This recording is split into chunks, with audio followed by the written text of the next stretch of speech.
Kami terus memaksimalkan dalam rangka memastikan bahwa hari pemungutan suara Rabu 14 Februari 2024 berjalan lancar. Jadi hari ini kita terus maksimalkan upaya mempersiapkan persiapan pemungutan suara di TPS.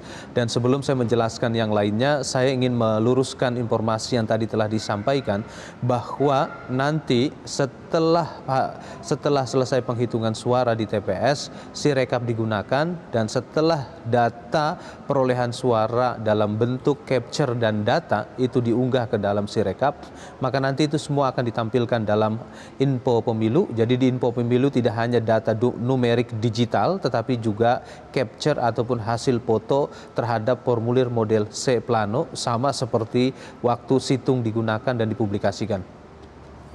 Oke, baik. Nanti perhitungan suara ini mekanismenya akan seperti apa, Mas Idam tepatnya? Mengenai mekanisme penghitungan suara sama dengan mekanisme penghitungan suara di TPS pada pemilu serentak 2019 yang lalu, yang kemudian itu datanya diunggah ke dalam Sirekap. Jadi tidak hanya data foto, tapi juga data numerik itu akan ditampilkan di info pemilu yang tadi sudah disampaikan. Yang selanjutnya itu akan dilakukan proses rekapitulasi secara berjenjang mulai dari PPK, KPU Kabupaten Kota, KIP Kabupaten Kota, KPU Provinsi, dan KIP Aceh, serta KPU Republik Indonesia. Oke, baik. Bang Heroik, mekanisme seperti ini apakah ini sudah bisa diandalkan ya istilahnya untuk menjaga penghitungan suara ini berjalan sesuai dengan yang diinginkan? Ya, pertama saya ingin mengapresiasi KPU untuk kembali menggunakan sistem informasi rekapitulasi suara atau Sirekap di pemilu 2024 karena ini merupakan suatu sistem untuk transparansi dan juga akuntabilitas dalam proses penghitungan suara. Nah, sebetulnya ini bukanlah hal yang baru. Sejak pemilu 2014, itu KPU sudah menggunakan sistem penghitungan, lalu di Pilkada serentak 2015, 2018, dan kemarin di pemilu serentak 2019 dan Pilkada 2020 pun ada yang namanya Sirekap.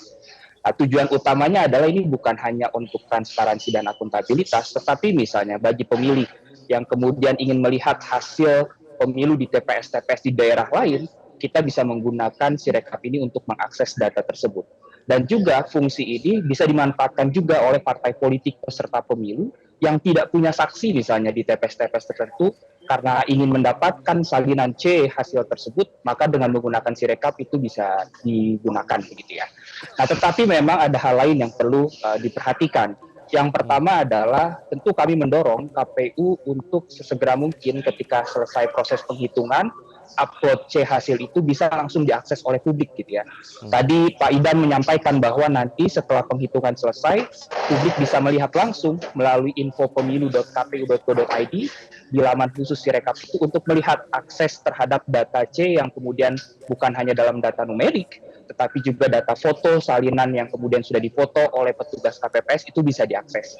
Karena perlu diingat Bapak Ibu sekalian, rekan-rekan semua, bahwa formulir C itu adalah jantungnya hasil pemilu. Seperti itu. Sehingga kemudian itu menjadi alat kontrol publik, alat kontrol peserta pemilu untuk menjaga integritas pemilu kita. Seperti itu. Jelajahi cara baru mendapatkan informasi. Download Metro TV Extend sekarang.